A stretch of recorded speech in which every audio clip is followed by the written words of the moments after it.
안녕하세요. 크립토TV입니다. 이번 시간에는 다음 주에 기대감이 되는 사건들이 좀 있습니다. 무슨 내용인지 한번 살펴봅니다. 7월 16일자입니다. 테더 트레저리, 그러니까 이제 그 스테이블 코인 테더가 얼마나 찍혔는지 이게 다 이제 블록체인 데이터상에 남아 있거든요. 지난 1년간 얼마나 찍었나 한번 봤더니 310억 달러입니다. 이게 사실 그 자산이라고 하는 거 가장 큰 영향을 미치는 게 뭐냐? 사실 여러 가지가 있거든요. 뭐 대선도 있고요. 뭐 금리 인하도 있고 뭐 전쟁도 있고 그렇지 않습니까? 근데 가장 큰 영향, 그러니까 제일 1 순위가 뭐냐? 그게 바로 유동성입니다. 그러니까 중앙은행 뭐 연준에서 돈을 얼마나 찍어냈고 얼마나 회수했냐. 이게 굉장히 큰 영향을 미칩니다. 근데 작년 6 월부터요. 뭐 지금 한 7 월까지 대략 1 년을 봤더니 우리 돈으로 하면요. 이게 43조 원이라는 엄청난 돈입니다. 43조 원의 테더가 이게 사실상 디지털 달러지 않습니까? 신규 발행이 됐었죠. 작년 7 월에 비트코인 가격이 얼마였나 봤더니 3,500만 원 정도 했습니다. 지금 뭐 떨어졌네 어쩌네 하지만 뭐 9천만 원 전후로 왔다 갔다 하는 거 아닙니까? 거의 뭐 2 배에서 3배 가까이 올랐죠. 이게 뭐다? 이게 유동성의 힘입니다. 물론 여러 가지 호재도 뭐 가격 상승에 큰 영향을 당연히 미칠 수가 있죠. 근데요. 이것도 쉽게 하락장에서의 호재가 큰 효과가 있을까요? 그러니까 쉽게 말하면 이제 하락장, 그 이제 부동산도 뭐 고금리가 이어지고 이제 분양가도 엄청 높은데 재건축 뭐 이제 상승장에서는 이게 날아갈 수 있는 호재가 되지만 더 중요한 건 뭐다? 유동성이 사실은 더 중요합니다. 작년에 6 월부터 있었던 호재는 뭡니까? 블랙락에서 비트코인 ETF 신청했던 것부터 랠리가 시작됐던 기억나십니까? 여기에다가 지금 테더만 43조면요. 뭐 USDC다 여러 가지 스테이블 코인을 합치면 코인으로 돈이 얼마가 들어갔다? 50조 원에서 60조 원. 물론 이게 다 코인으로 들어간 건 아니겠죠. 어쨌든 머니 프런터를 돌린 것과 다름이 없었던 거죠. 그럼에도 제가 또 말씀드릴 거는 상승장 맞죠? 지금 봄을 지나서 여름의 정점에 서 있습니다. 근데 조정이 없다, 횡보가 없다. 이건 내년에도 똑같습니다. 조정과 횡보는 언제나 있을 겁니다. 심지어 상승론자들의 기대를 꺾어 놓을 만큼의 조정과 횡보는 항상 있을 것이다. 이게 이번 상승장, 다음 상승장까지도 전 있을 거라고 봅니다.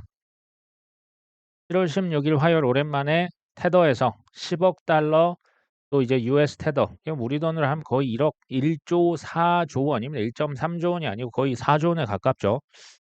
크고 작은 이런 조정이 있을 때마다 테더에서 조 단위로 찍어냈습니다. 누군가는 이걸로 뭘 했다는 얘기일까요? 코인을 모르게 위에서 사고 있다는 얘기가 사실은 됩니다. 보통은 이렇게 뭐 1조 이상을 찍어냈을 때 과거에는 코인이 살짝씩 올랐거든요. 좀 지켜보실 필요가 있겠죠.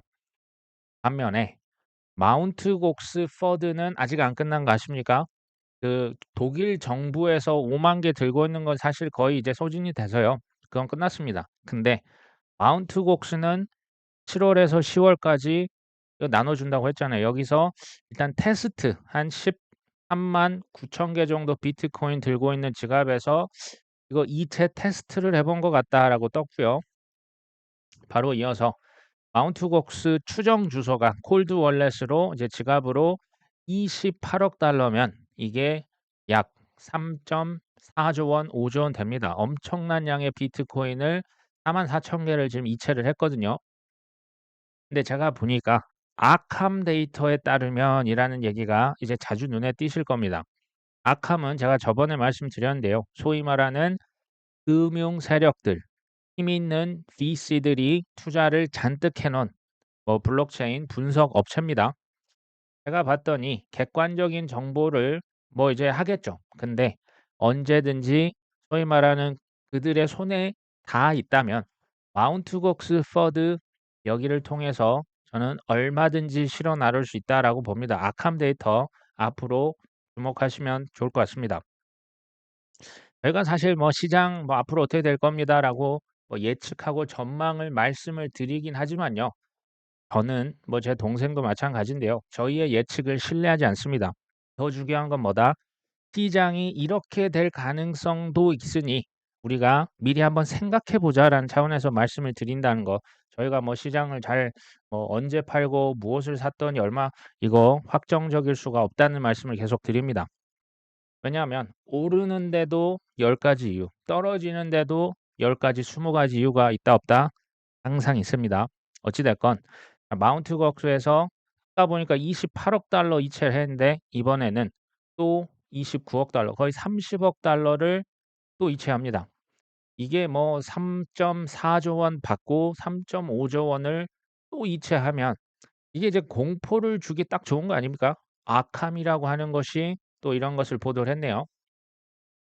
저의 직감은 마운트 곡스 올 하반기 제가 보니까 이거 또 써먹을 가능성이 제가 볼 때 농후하다. 그럴 가능성이 있어 보입니다. 근데요, 객관적으로 한번 생각해 보시는 게 필요할 것 같아요. 비트코인 14만 개 정말 엄청난 물량이 맞습니다. 근데 일단 7월에서 10월까지 분할 상환하겠다라고 했습니다. 왜 분할을 했을까요? 한꺼번에 이체가 아니라 좀 나눠서 분할해 주는 거죠. 왜냐하면 이 가격에 미치는 영향이 워낙 크기 때문에 이렇게 하거든요. 그리고 상환이 설사 끝났다고 해도 14만 개가 동시에 시장으로 나올 가능성이 어떻게 될까요? 거의 전 없다고 봅니다. 그러니까 일부 파는 사람이 당연히 있겠죠. 근데 누군가는 그대로 보유를 할 거고요. 일시에 파는 그건 아마 아닐 거예요. 근데 이 친구들은 소위 말하는 큰 조정의 한가운데서 이 퍼드를 퍼뜨릴 가능성이 높습니다. 상승장에서는 이런 거 개의치 않고 그냥 날아갑니다. 그렇다면 또 한 번 나중에 또 조정 나올 겁니다. 그때 써먹을 가능성 제가 볼 때 있습니다. 독일 퍼드는 이제 끝났어요. 그러면 나중에 이것도 기회 봐서 쓸 때 퍼드를 또 조성할 때 어떻게 하면 될까요? 가격이 많이 하락했다. 뭐 어떤 분 표현으로는 곡소리도 안 나올 때 매수를 해야 된다. 전 동의를 합니다.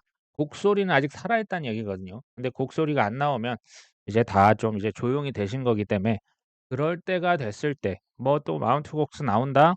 그냥 하시면 되겠죠. 저도 그럴 계획이 있습니다. 자, 미국에서 이더리움 현물 ETF가 뭐 계속 질질 삐대고 있는 겁니다. 지연시키고 있는 거죠. 7월 23일 다음 주 화요일에 출시될 것으로 사내 정통한 두 소식통이라는 표현이 나옵니다. 누굴까요? 어쨌든 뭐 그들이라고 하겠습니다. 그들이 알려준 겁니다. 7월 23일 뭐 다음 주죠. 이게 이제 제출 서류의 최종 그 데드라인이 7월 17일 이제 현지 시간이라고 하고요. 그다음에 뭐 큰 문제 없으면 이제 7월 23일은 거의 확정이라고 볼 수 있을 것 같다라고 그들이 알려줬죠. 저는요. 항상 "왜라고 하는 질문을 던져 봅니다. 왜 알려줬을까요? 제가 이제 추정컨대 그들 이제 판매자죠. 이게 이제 판매를 하려면 당연히 물량을 쟁여 놔야겠죠. 확보가 끝났다 안 끝났다? 이게 끝난 거죠. 물량 확보. 저가 그러니까 퍼드 조성해 놓고 물량 많이 샀겠죠. 누군가 샀겠죠. 또 몰래 샀겠죠. 우리 모르게 OTC로 살 수도 있습니다. 장외 거래할 수도 있고요. 그다음에는 그럼 어떤 일이 가능할 것이냐. 이거는 이제 저의 의견입니다. 꼭 맞을 수도 틀릴 수도 있습니다. 저 같으면 단기 펌핑을 한번 시킬 것 같아요. 이거를 쉽게 말하면 포모 마케팅이죠. 가격이 조용하다가 이미 뭐 내가 싸게 샀기 때문에 이것을 마케팅을 좀 뜨겁게 달궈 주면 어떻게 될까요? ETF가 그때 출시가 되고 판매가 되면 사람 심리가요. 가격이 떨어질 땐 손이 잘 안 가지 않습니까? 올라갈 것 같고 실제로 눈앞에서 빨간불이 번쩍번쩍하면 이더리움이 좀 팔릴 수 있지 않을까? 이더리움 ETF 상장이라고 하는 거 당연히 호재가 맞습니다. 근데 더 중요한 거는 저는 이렇다고 봅니다. 설계자들이 어떤 의도를 가지고 이렇게 지금 날짜를 이렇게까지 기획을 했느냐. 저는 이게 중요하다고 봅니다. 어떤 리서치, 뭐 조사 기관은 현물 ETF가 출시가 되면 비트코인보다 이더리움 많이 오를 것 같은데 라고 하는 사람도 있고요. 또 어떤 사람은 이더리움 ETF 출시가 돼도 비트코인 대비해서 이더리움 별거 없을 거야. 근데 그 이유가요. 재밌어요. 이유가 뭐다? 이게 지금 보니까 뭐 델 그 CEO 컴퓨터 만드는 그 친구가 비트코인 좋다 하던데 중국에서 암호화폐 정책 기조 완화되던데 미국에서 주요 국가 정부의 비트코인 상용화 확대 또 여러 가지 긍정 호재가 그러니까 비트코인이 잘 될 거기 때문에 상대적으로 이더리움이 약세를 펼칠 것 같다. 저도 장기적으로 뭐가 더 오를진 모르는데요. 내년 말까지는 저는 대략적으로 예상을 하고 있는 게 있습니다. 내년 말까지라고 하면요. 비트코인이 여기에서 최소 2배에서 3배입니다. 최소 저는 그 이상도 갈 수 있다. 내년 말까지 그러면 이더리움 얼마나 갈까요? 비트코인이 2~3배라고 하면 이더리움은 4배, 5배는 갈 것이다. 그럼 그것보다 몸집이 훨씬 작은 솔라나는 얼마나 갈 것이냐? 최소 전 7배에서 8배는 갈 수 있지 않겠냐라고 추정합니다. 정확히는 모르겠지만 우리나라 사실 그 국민들은 특히 부동산에 대해서 좀 이게 밝기 때문에 제가 비유를 하면 비트코인은 강남 3구입니다. 어떻게든 철옹성처럼 가격 하방이 잘 지켜지고 슈퍼 리치들 전 세계 부자들이요. 돈만 있으면 어떻게든 쟁이려고 하는 게 뭐다? 그 비트코인입니다. 이더리움은 뭘까요? 마용성입니다. 마포, 용산, 성동구. 요즘 뭐 핫한 동네 됐잖아요. 이더리움 핫한 거 맞습니다. 솔라나는요. 이게 이제 뭐 경기도의 핫한 지역들 뭐 예를 든 겁니다. 위례다, 판교, 과천. 그 비유로 말씀드렸는데 왜 내가 사는 지역은 얘기 안 하면 제가 드릴 말씀 없습니다. 그러니까 비트는 강남 3구, 뭐 마용성, 솔라나도 이게 다 탄탄해요. 근데 제가 여기서 얘기 드릴 건 이거요. 강남 3구가 가격이 가장 높잖아요. 시가총액도 가장 높습니다. 반면에 위례, 판교, 과천은 가격은 더 낮지만 올라갈 퍼센티지는 뭐가 더 높을 수 있습니까? 위례, 판교, 과천도 만만치 않게 더 크게 오를 가능성이 있어요. 전 비슷할 것이다. 절대 금액과 시총은 비트, 이더, 솔라나 순이겠지만 내년 말까지 뭐가 더 오르냐? 상승률로 따지면 솔라나가 가장 높겠죠. 그다음 이더리움, 그다음 비트코인이 될 것이고요. 솔라나보다 시총이 작은 코인들은 뒤에서 또 말씀드리겠지만 혹시 투자를 하신다면 각 섹터별로 그 대장주 혹은 그들의 선택을 이미 받은 코인들 위주로 하면 좋겠다라는 말씀을 드리고 있습니다. 팔라우라고 하는 공화국이 있습니다. 뭐 오세아니아, 뭐 필리핀 옆에 오세아니아 쪽에 있거든요. 굉장히 작은 국가죠. 여기에서 지금 뭐 한다? 블록체인으로 국채, 그러니까 이제 팔라우에서도 국채 채권을 발행할 거라고 얘기를 했습니다. 이렇게 정말 작은 초소국 아닙니까? 여기에서도 지금 블록체인에서 국채를 발행할 것이다. 제가 이걸 보면서 그냥 든 생각이 이겁니다. 향후 앞으로 5년 동안 RWA 자산 토큰은요, 폭풍 성장할 겁니다. 폭풍 성장합니다. 두 번째, 여러 가지 토큰 할 게 많잖아요. 주식, 뭐 코인, 뭐 부동산, 뭐 지적 자산권, NFT 많은데 왜 각국 정부가 제일 먼저 국채부터 토큰화 시킬까요? 국채가 뭡니까? 그 국가에서 본인의 국가 신용을 바탕으로 발행하는 채권이 국채입니다. 근데 괄호 열고 닫고 뭡니까? 빚이죠. 빚을 하는 겁니다. 신용이라고 하죠. 자, 투자자는 그럼 국채 투자를 왜 할까요? 원금은 보장을 하면서 국가가 망하지 않으면 원금 보장이 되니까요. 플러스 이자도 받을 수 있기 때문에 투자를 합니다. 반면 국가에서는 이 투자금을 바탕으로 국가에 필요한 곳에 뭐 경제를 살리는데 쓰려고 발행을 하겠죠. 제가 여기서 중요한 질문을 드릴 겁니다. 자, 앞으로 전 세계에서 각국 정부들이 국채 발행량을 늘릴까요? 줄일까요? 이거 굉장히 중요합니다. 지금 팔라우도 국채를 지금 블록체인 RWA로 지금 발행하겠다 지금 이렇게 했잖아요. 명분은 이겁니다. 각국 국가가 부채를 발생시켜서 자금을 조달하죠. 명분이 있어요. 뭐 하려고? 경제 발전시키려고. 그 지금 중국의 뭐 국가 경제 지금 최악으로 치닫는 신호들이 한두 개 보이는 게 아니죠. 그러니까 압박을 하는 겁니다. 너 뭐라도 해야 되는 거 아니야? 지방 정부 이러다 부동산 다 쓰러지게 생겨서 야, 돈 좀 풀어. 그게 국채 발행을 하는 명분입니다. 근데요. 여기에 RWA 블록체인을 사용하면 어떤 일이 발생하냐? 기존에 있었던 것보다 훨씬 수수료가 훨씬 싸지고요. 정산이 너무나 빠릅니다. 편해지고 쉽게 말하면 접근성 자체가 엄청 올라갑니다. 예전처럼 뭐 어디 거래소 가서 하는 게 아니고 모바일로 버튼 몇 개 누르면 국채를 발행하고 살 수가 있는 거예요. 국채를 사는 거 파는 게 모두 쉬워집니다. 심지어 미국 국채 예전에는 이거 뭐 일부 기관들의 플레이였는데 이제 다른 나라에 사는 개인들마저도 미국의 국채 뭐 온도 파이낸스가 그거 팔고 있는 거 아닙니까?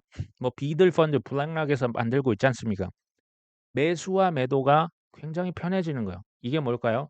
미 국채, 미국의 국가 빚을요. 판매량을 훨씬 더 올릴 수가 있어요. 편리해지고 싸지고 또 접근성이 좋다 보니 국채가 판매가 많아진다. 나라 빚이 늘어나는 거죠. 무슨 얘기입니까? 나라 빚으로 돈을 찍어서 어디에 쓴다는 얘기예요. 유동성이 증가한다는 얘기입니다. 자, 돈 찍기 늘린다라는 얘기. 이걸로 인해서 지금 우리가 지금까지도 겪고 있는 게 뭡니까? 인플레이션이죠. 인플레이션이 뭡니까? 화폐 가치 너무 찍었기 때문에 상대적인 화폐 가치가 떨어지고 자산 가격이 그러니까 가치라고도 볼 수는 있지만 어쨌든 눈에 보이는 가격이요. 이거 illusion이라 그래요. 환상입니다. 돈을 찍었기 때문에 그냥 아파트 가격이 상대적으로 높게 보이는 현상이 계속 그래서 발생하는 겁니다. 쉽게 말하면 이제 부익부 빈익빈이 극화되는 거죠. 자산가들은 현금 부자 있습니까? 대부분 부동산, 주식, 뭐 이제는 비트코인 쟁여놓겠죠. 돈을 찍어내면 낼수록 그들의 부는 늘어나는 거고요. 직장인들 월급 뭐로 받습니까? 현찰로 받잖아요. 연금 생활자분들 뭘로 받습니까? 그 딱 정해진 거 아닙니까? 물가 상승률조차도 따라갈 수가 없어요. 이들의 부는 떨어질 수밖에 없다. 자, 게다가 또 하나의 확정된 미래가 있습니다. 그게 뭐냐면 바로 이분입니다. 트럼프 전 대통령이 이제는 영웅이 돼서 이제 뭐 그 공화당 그 전당대회에 또 출연을 했습니다. 여러 가지 지금 뭐 광풍이 불고 있죠. 원래부터 당선 확률이 바이든보다 더 높았습니다. 근데 이제는 거의 뭐 기정사실화하는 분위기 아닙니까? 뭐 나토 같은 국제 기구뿐만 아니라 각국의 정부들이 이제 뒷선으로 트럼프의 측근을 접촉한다라는 보도가 뭐 계속 뒤져보면 나옵니다. 중요한 것은 우리 같은 투자자에게 이게 뭘 의미하겠냐? 제가 한번 생각을 해봤는데 트럼프가 재선이 되면요. 지금 뭐 이 물가가 조금 뭐 잡히는 모양새지만 이거 안 잡힐 수 있어요. 다시 한번 인플레이션이 고공행진을 할 가능성이 보입니다. 첫 번째 잘 아시다시피 보호무역주의입니다. 이게 뭐냐면 중국 야 너희들 관세 엄청 이제 부과하는 거죠. 관세가 인상하고 무역 장벽 쌓으면요.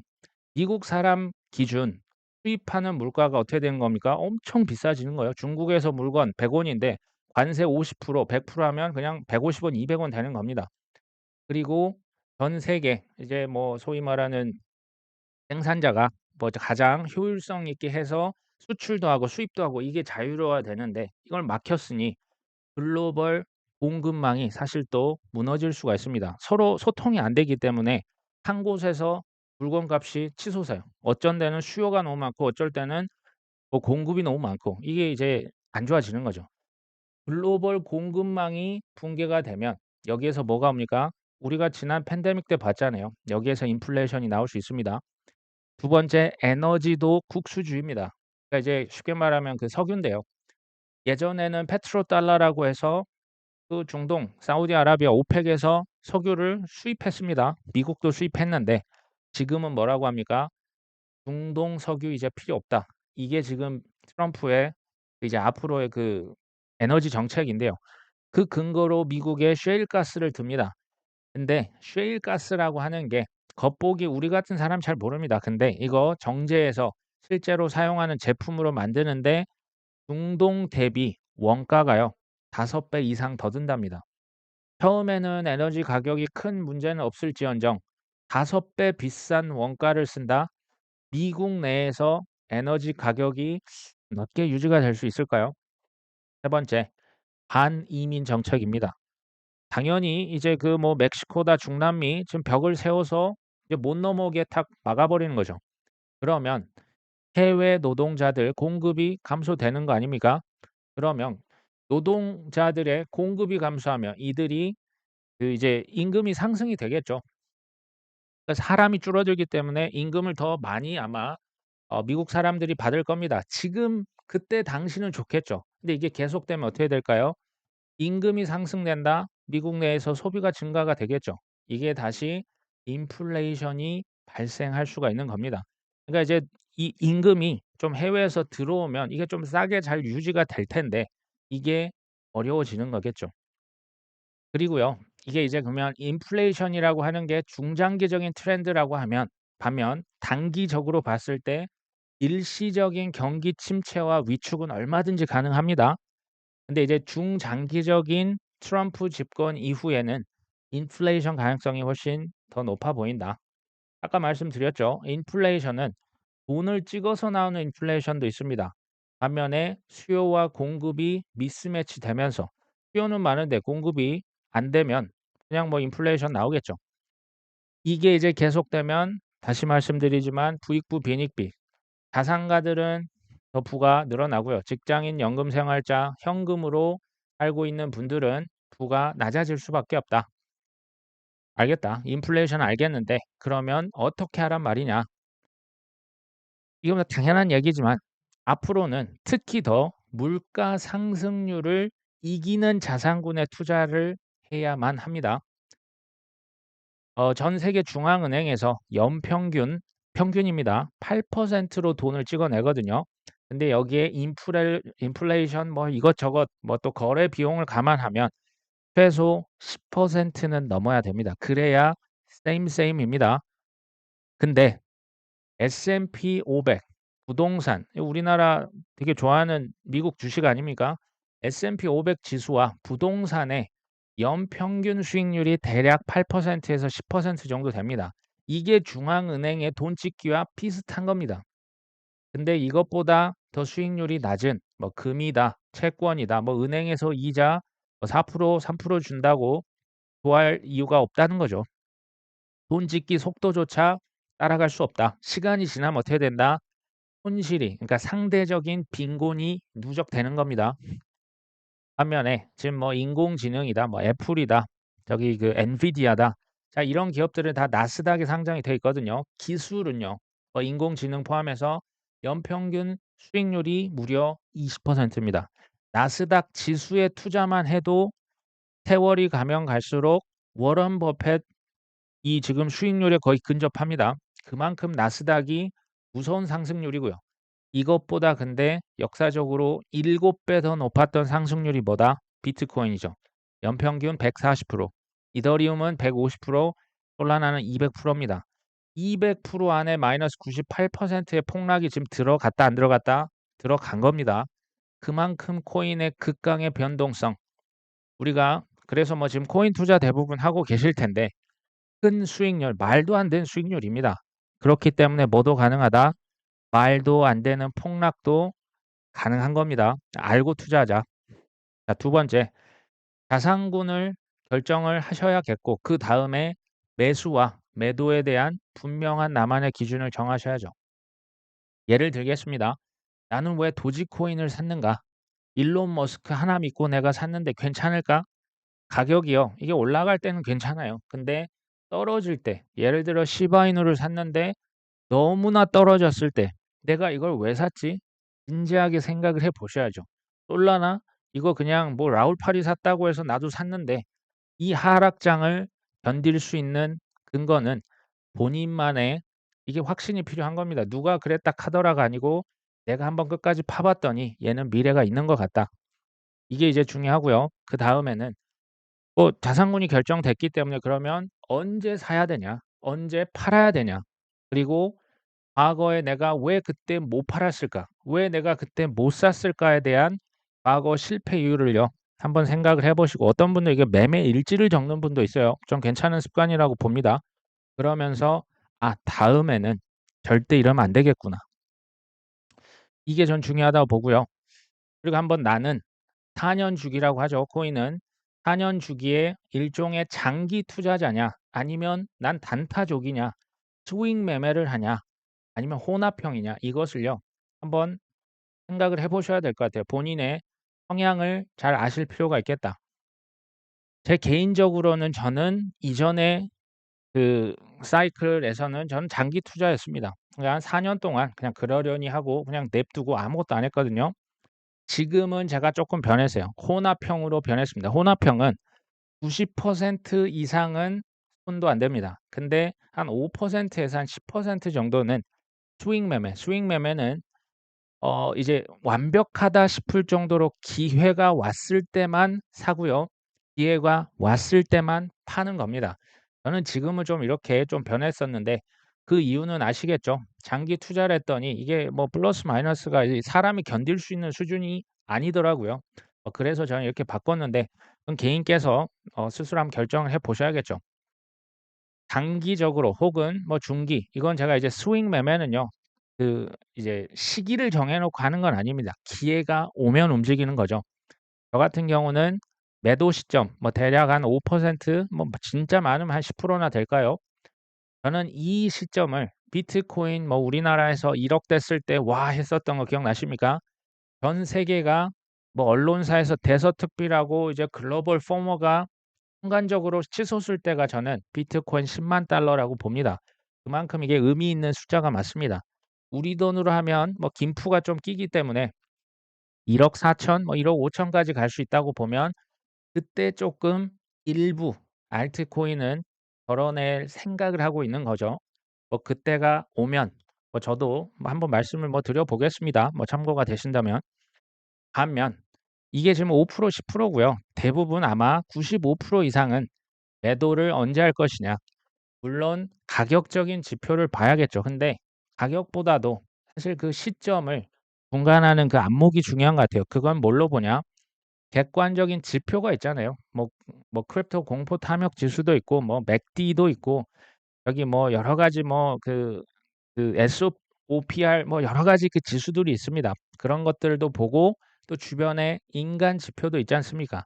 이것들을 종합적으로 봤을 때 아마도 저 같으면 올해는 이 매도 시점이 굳이 뭐 할 필요는 없고요. 내년에 물 들어오는 시점이요. 이게 언제일지 저도 모르겠어요. 그냥 일단은 내년 한 중반 전후로 일단은 보고 있습니다. 분할 매도를 통해서 저도 뭐 지난번에 다 팔지를 못했었기 때문에 분할 매도를 통해서 기어코 빠져나갈 것이다. 제가 기어코를 왜 강조하냐면요. 이게 쉽지 않아요. 분할 매도를 한다는 것도 쉽지 않고요. 남들이 다 미쳐 있을 때 빠져나가는 게 그만큼 쉽지 않지만 어느 시점에 '이 정도면 됐다.'라고 하는 기준 혹시 있으십니까? 이게 있으시면 좋겠다. 7월 25 일에서 27일 비트코인 2024 컨퍼런스 합니다. 뭐 올해는 2만 명 뭐 이상이 올 것으로 추정이 되는데요. 지금 뭐 어마어마한 스피커 라인업이죠. 여기에서 지금 첫 번째로 있는 인물 누굽니까? 도널드 트럼프가 여기에 참석을 한다고 발표를 했습니다. 상식적으로 여기에서 "비트코인은 최악이야. 이거 사기야. 불법이야."라고 하겠습니까? "비트코인의 혁신과 기술은 너무 뛰어나다."라고 띄울까요? 당연히 후자입니다. 가격이 아무래도 전 영향을 주지 않겠냐 보고 있습니다. 아까 말씀드렸다시피 테더가 또 1.4조 원이 또 발행이 됐잖아요. 이게 어디로 갈까요? 코인으로 오지 않을까? 그리고 이더리움 ETF 같은 경우도 다음 주입니다. 이게 다 지금 다음 주거든요. 다음 주에 여러 가지 호재가 투척이 될 가능성이 높습니다. 저는 뭐 100% 제가 뭐 확정은 아니고요. 그럴 가능성이 있지 않을까. 호재로 뭐를 던지는지 저도 한번 지켜보려고 합니다. 개인적으로는 단기 조정이 뭐 생각보다 깊었잖아요. 뭐 이 정도면 이제 뭐 여러 가지 이유로 오를 때도 되지 않았나 보고 있기는 하지만 저는 뭐 이걸로 지금 뭐 단타를 하고 있지는 않습니다. 그냥 그러려니 하고 있고요. 또는 뭐 마운트 곡수 또 퍼드 뭐 이상하게 해서 아니면 이제 바이든 대통령이 이제 뭐 해리스 부통령이랄지 뭐 저기 미셸 오바마 같은 경우 그 지지도가 상당히 높더라고요. 그런 친구들로 교체가 되면 이거 악재입니다. 이거 지켜볼 필요가 있겠다. 이제 마지막 거의 가까이 왔는데요. 뭐 나름의 좋은 소식이 되겠죠. 가상자산이 세금에 대해서요. "기타 소득이 아니다."라고 하는 논의가 지금 토론회가 벌어졌다고 합니다. 여기에 이제 기타 소득은 쉽게 말하면 이게 복권이랄지 뭐 현상금이나 이런 일시적으로 한 번만 발생하는 소득을 기타 소득이라고 지금 분류를 했는데 코인이 기타 소득이 맞습니까? 당연히 아니겠죠. "말도 안 된다."라는 얘기를 지금 하고 있는 겁니다. 과세에 대해서 기본 공제액이 250만 원인데 이거 야 그 세금 얼마 되지도 않는데 이거 거두려고 이거 되겠니? 그리고 2030 소액 투자하거든요. 이 사람들이 대개는 뭐 세금을 낸 경험이 있겠습니까? 그리고 세금에 대한 저항감은 엄청 크죠. 디파이로 돈 보내놓으면 이거 어떻게 할 겁니까? 해외로 그냥 보내놓으면 이거 불가능합니다. 이거 말이 되냐는 거죠. 이게 다 맞는 얘기를 하고 있더라고요. 또 양도 차익에 대한 결손금 2월 공제를 허용하지 않겠다. 그러니까 내가 한 해에는 큰 이익을 받는데 그다음에는 큰 손실을 봤으면 이걸 이제 합쳐 가지고 손실이 얼마냐 이걸 계산을 해야 되는데 손해는 인정 안 하고 이익 본 것만 세금 내라? 아니 지금 이게 말입니까? 뭡니까? 이거 말이 안 되잖아요. 자 그다음에 소득에 과세하겠다. 이건 원칙이 맞습니다. 이건 우리도 다 동의를 하잖아요. 단 보호 제도가 지금 돼 있냐는 거죠. 장치 해외로 빼내면 이거 어떻게 할 거냐. 이게 탈세가 이게 근본적으로 지금 루트가 너무 많아요. 뭐 개인 지갑에 넣은 거 어떻게 할 겁니까? 그리고 지금 이게 무슨 자산도 아니라면서요. 그러니까 그런 거에 대해서 저는 이게 그냥 또 탁상 공론인가 싶어서 봤더니 뭐 국회의원만 있는 줄 알았더니 그게 아니고요. 뭐 교수들, 뭐 세무사, 거래소 관계자들이 다 모여 가지고 실질적인 논의를 했던 것 같습니다. 저는 이런 게 나쁘지 않네요. 하지만 끝날 때까지는 끝날 게 아닙니다. 좀 지켜보실 필요가 있겠다. 제가 마지막으로 월급쟁이 부자들인가요? 뭐 이런저런 부동산 유튜브도 좀 많이 보면서 저도 공부를 하는데 뭐 책도 보고요. 제가 굉장히 인상적이었던 게 하나 있었습니다. 강남에서만 40년 이상을 사업을 하시고 투자를 했던 이분이요. 뭐 본인도 큰 부를 쌓았지만 주변의 부자들을 많이 봤답니다. 특징이 있대요. 대부분 이제 그 강남역 역세권의 아주 큰 빌딩의 주인들을 많이 봤는데 뭐라고 했나 봤더니 "부동산은 파는 게 아니다." 이렇게 했답니다. 일부 이렇게 뭐 매물이 없답니다. 근데 매물이 금 나오는 경우 어떤 경우다? 고령의 빌딩주가 사망하셨을 경우에만 매물이 나왔었다. 그러면서 투자 성공하는 비결 당신만 알려줄게 하면서 하는 얘기가요. 그러니까 이런 거예요. 자녀가 갑자기 이제 그 건물이 원래 안 파시는 분인데 판다. 자녀가 사업하는데 사업 자금 도와주려고 파시는 이런 아주 이례적인 경우에만 판대요. 그리고 그러면서 하시는 얘기가 "나는 비싸도 역에서 딱 나왔을 때 바로 눈앞에 있는 그 빌딩만 사."라고 비결을 알려줬다고 합니다. 저는 이게 좀 인상 깊었고요. 뭐 우리로 치면 이런 거 아닐까요? 대장주입니다. 대장주만 사는 거죠. 그냥 1 등만 사는 겁니다. 우리로 치면 이제 비트코인만 산다 뭐 이런 느낌인데요. 그리고 40 년, 50년 돌아가시기 전까지는 팔 의도가 없고요. 돌아가셔도 이게 자녀에게 그냥 상속하는 경우가 많았습니다. 저는 이제 비트코인은 강남의 부동산, 알트코인은 뭐 유망, 뭐 인공지능이다 뭐다. 예전에 치면 팡 주식이고 지금은 뭐 매그니피센트 세븐 그런 유망 스타트업에 초기에 투자하는 것이다. 저는 이런 생각을 갖고 있고요. 두 번째는 이번에 상승장을 잘 우리가 졸업을 해야겠죠. 탈출해야 됩니다.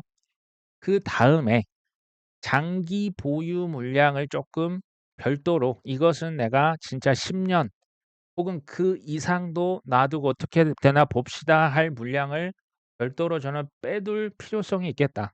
이게 이제 자녀에게 증여를 할 수 있다면 뭐 비트코인 0.2개 뭐 이더리움 뭐 몇 개 되겠죠. 그 정도는 별도로 좀 빼놓고 어떻게 되나 보자.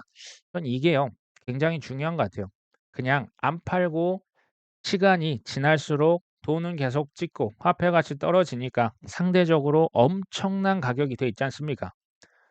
그다음은요. 되도록 섹터별로 대장주 위주로 투자를 하자. 우리가 알트코인 투자 하는 이유, 큰 수익을 거두려고 하는데요.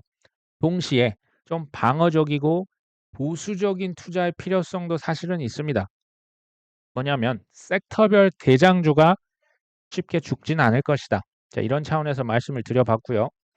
네 번째는 이게요, 또 재밌었습니다. 부자들은 그들의 성공 비결, 이분들은 시간이 돈인 분들 아닙니까?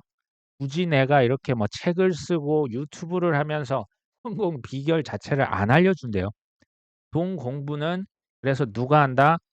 알아서 스스로 해야만 한다. 이렇게 얘기를 하셨는데 좀 맞는 표현 같습니다. 다섯 번째, 마지막인데요. 강남 아파트가 한때 예전에 3천만 원이었던 시절이 있었던 거 아십니까? 물론 수십 년 전이죠. 강남 아파트 1억 됐을 때 들썩들썩하지 않았겠습니까? 우리 지금 몇 년 전에 여기 강남 쪽에 그 아파트 평당 1억 원 들썩들썩했죠. 그 1억이라는 숫자가 있어요. 근데 지금 생각해 보시면 강남 아파트 한 채 1억, 이 시대가 다시 올까요? 안 오지 않습니까? 다시 안 옵니다. 무슨 얘기를 드릴까요? 코인에 이런 정말 엄청난 기회가 있고요. 강남 아파트는 50년, 60년 걸렸는데 비트코인, 이더리움, 솔라나, 대장주 크립토들은 제가 볼 때 지금부터 5년에서 10년 사이 강남 아파트만큼 오를 수 있습니다. 이 기회를 놓치지 않으셨으면 합니다. 오늘 방송 여기까지 합니다. 끝까지 시청해 주셔서 감사합니다.